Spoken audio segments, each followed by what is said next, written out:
500 winner, Darren Hagen. Darren, on the way up, was talking about 2 of the 3 places that he's always wanted to win, and this was one of them, getting the win.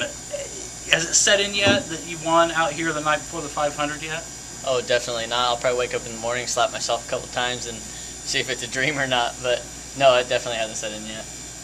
How was traffic out there, and just talk about the race itself?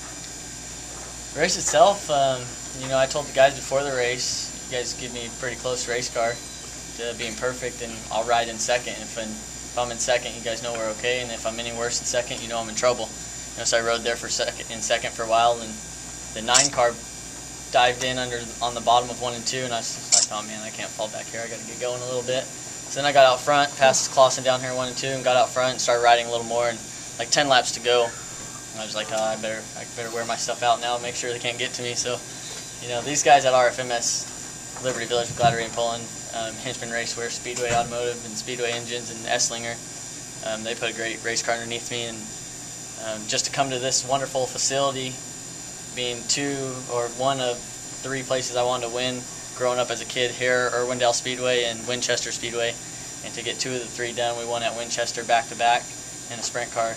It's just unreal. Dreams are coming true. Talk about your year overall so far.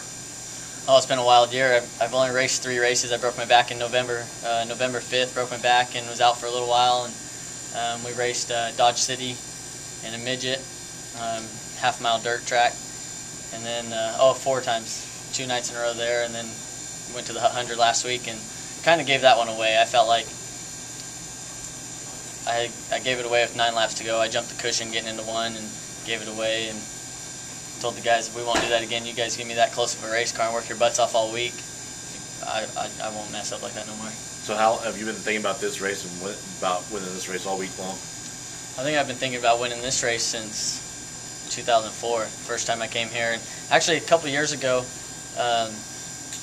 I went to pass Chuck Gurney Jr. with a couple laps to go down the backstretch and broke a rocker, and Keith Kuntz Motorsports, Massey struggled for Bullet Chassis, National Midget, and thought, man, I got to get that thing back. Got to get a win here at this wonderful facility.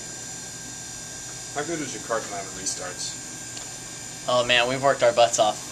Last year we had a real problem. It took we were up at Sun Prairie, and I'd lose 3 or 4 spots with trying to get the fueling right, and the main jet and the high speed and the low speed and everything just to click, so we're not too lean or not too rich. And these guys worked their butts off at chassis dynos this winter, and our car was pretty dang good at restarts. Timing it right and hitting a different spot on the racetrack each lap, or each restart, so that the guys behind us didn't know exactly where I was going to take off. It's kind of a big deal, but having those kind of engine guys behind you and support, and a car owner like Don Fike that gives you great equipment, it's pretty nice to restart.